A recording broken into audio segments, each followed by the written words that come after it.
rustling grass I hear him pass. He speaks to me everywhere.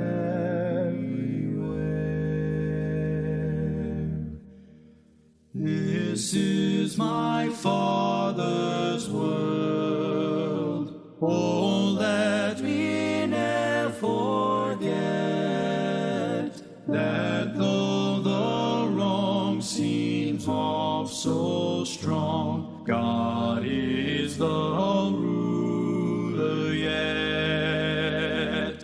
This is my Father's world. The battle is not done. This is 20 Pages a Week, and I am your host, Hal Hammons. We are on a journey reading all the way through the Bible this year. Thanks for coming along. This week's reading is from Exodus, and ordinarily I would have guests with me. I do not, because this week I am on vacation.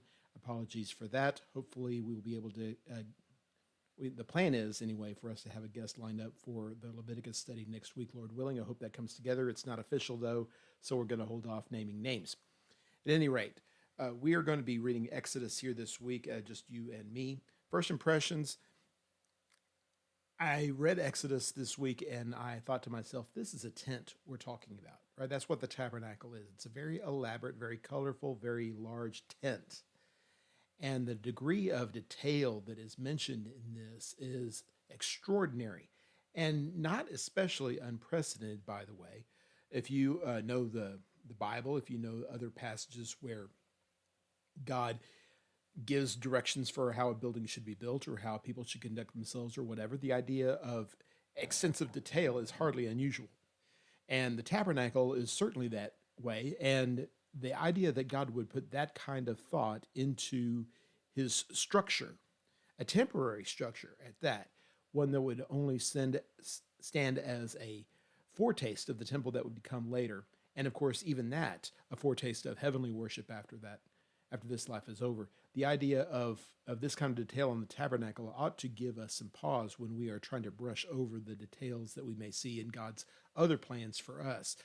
If God gives us some kind of instructions, he clearly expects us to follow that. Hebrews chapter 8 indicates that everything was done according to the pattern, and such was the case with the tabernacle. Such needs to be the case with the worship that we offer up as well in our lives. This is 20 Pages a Week, and I'm your host, Hal Hammons. We are on a journey reading all the way through the Bible this year. Thanks for coming along.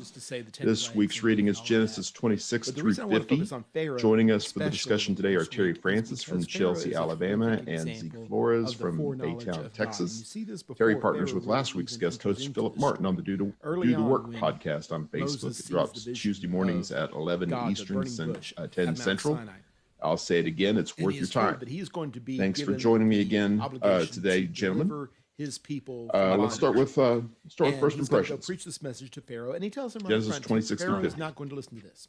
I'll tell you what strikes me He's going to turn a is ear to you. He's going to the persecute people you, and that God selects to be the vehicles of his promise. Perhaps a bit extreme example, but hardly they're the rascals. Example They're of God but, knowing how things I mean, are going to play out. It's actually hopeful for me because if God can use people like Abraham and Isaac and Jacob, every one of them has some kind of faith failing. To address situations that don't if God can use them to do there are much bigger examples great, than wonderful, than we see big in the book of things. Exodus. Isaiah, for instance, Maybe he can use me in smaller ways that are maybe just as impactful for not only myself, but especially for my family and people around me. It just amazes me every time I read the Genesis story how flawed these people were.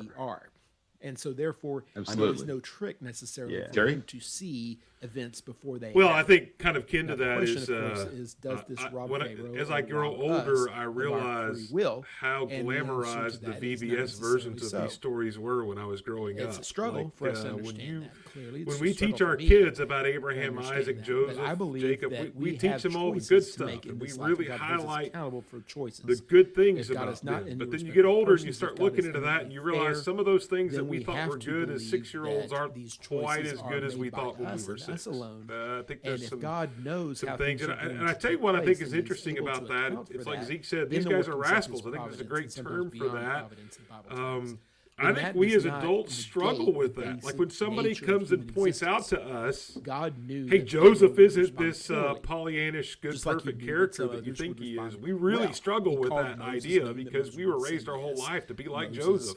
Pushed but back when you become an adult, you kind of realize, man, Joseph is not a great role model in a lot of ways. And so, and I may be one of those guys that probably takes the Joseph stuff a little to the edge compared to some other people. But even if you don't go to the edge, there's a lot of things in there that point to Joseph just not being the great guy that we think that he is. Pharaoh, and I think that sticks out. The other thing that sticks out to me, by the way, I don't know if you guys know this. Against the gospel. You know, the majority of this section focuses on Joseph, who's not even the guy of promise. Like, that's the funny part. Like, this whole section focuses on a guy. And of course, the Egypt story is central to the development of Israelite nation, right? And to the fulfillment of the promises back in Genesis chapter 12. So we understand why that happens. But I think it's pretty interesting just to see that Judah's the guy. We barely talk about Judah at all. He's barely in here.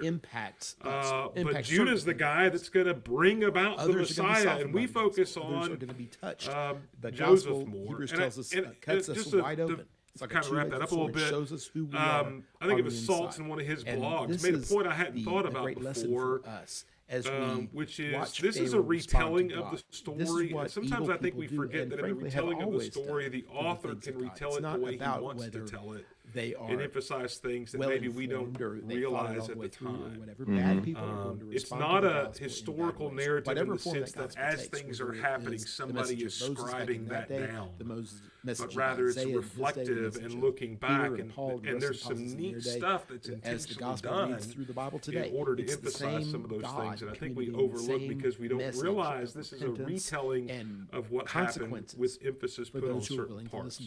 And that's, I think, why Joseph becomes such a central theme to give it a good listen. Later on, looking back, Joseph should be the focus, because that's how they wind up in Egypt. When you feel that, I was thinking the same thing, Terry. To give into the gospel, that desire to so much of the material is given to Joseph, on that, because and I think I finally figured out kind of why what you said, because he's instrumental in getting them back home, back to Canaan, right?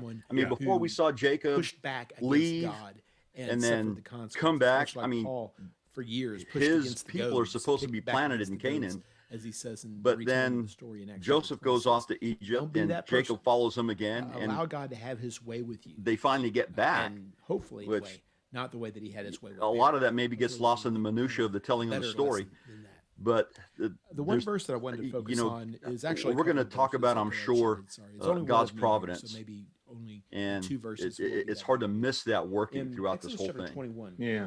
Let me say this: it's interesting too that they're told, Abraham's told, "Go to the land I will show you." In the context of and he goes to Canaan, and he leaves. Israelite slaves were not supposed to and then Isaac goes back to Canaan, and then he leaves. Someone might sell himself into Jacob goes back to Canaan, and then he leaves. And now famines play an important role in all that.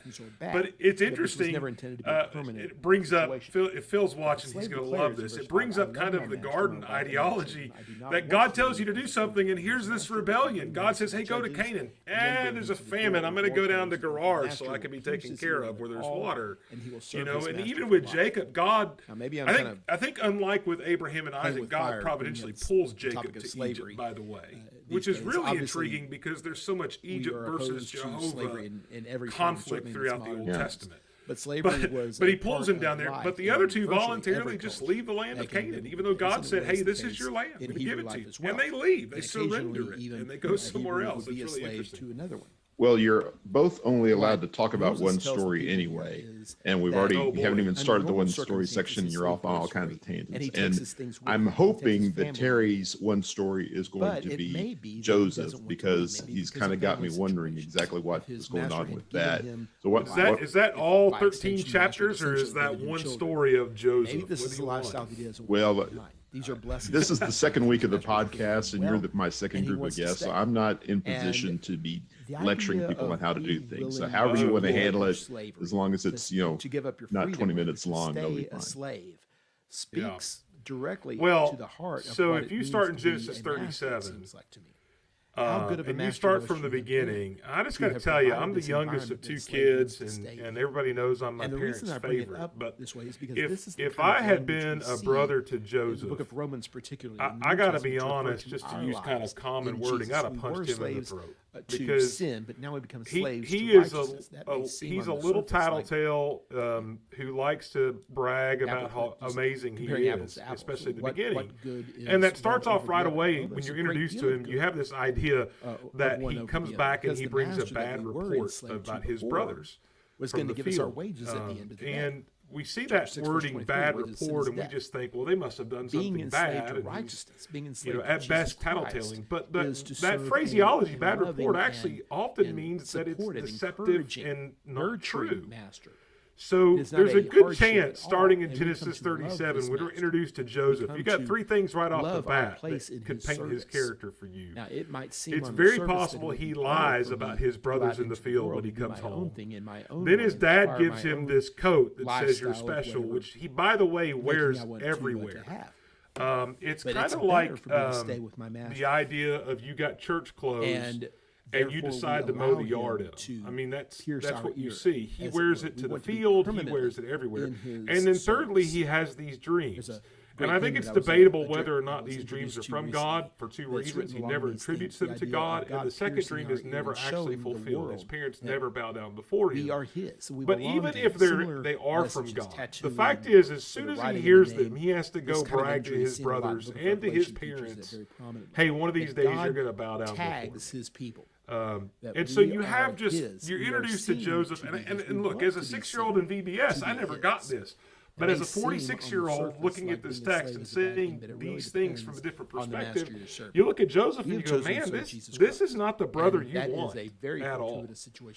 Barry, do you have teenage children? I do. I got 3. Yeah, and they've all played the role of Joseph at some part, right? So I've had to deal with that. And by the way, woven into that, Hal, is this pattern of flawed fatherhood throughout Genesis.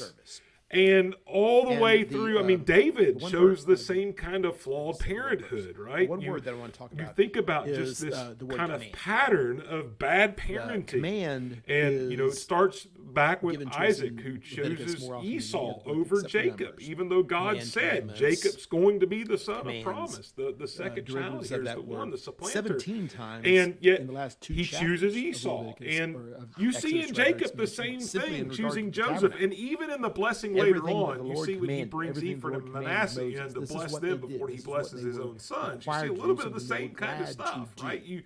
You see this kind of favoritism showed, and even in that, he chooses Ephraim over Manasseh, and Joseph gets upset because Manasseh's the older brother. So you kind of have that pattern throughout the story, but Joseph really highlights God gives requirements for his. So when you understand that introductory kind of section to Joseph, I kind of understand why the brothers threw him in a pit. Right? I mean, it doesn't make it right, but I get it.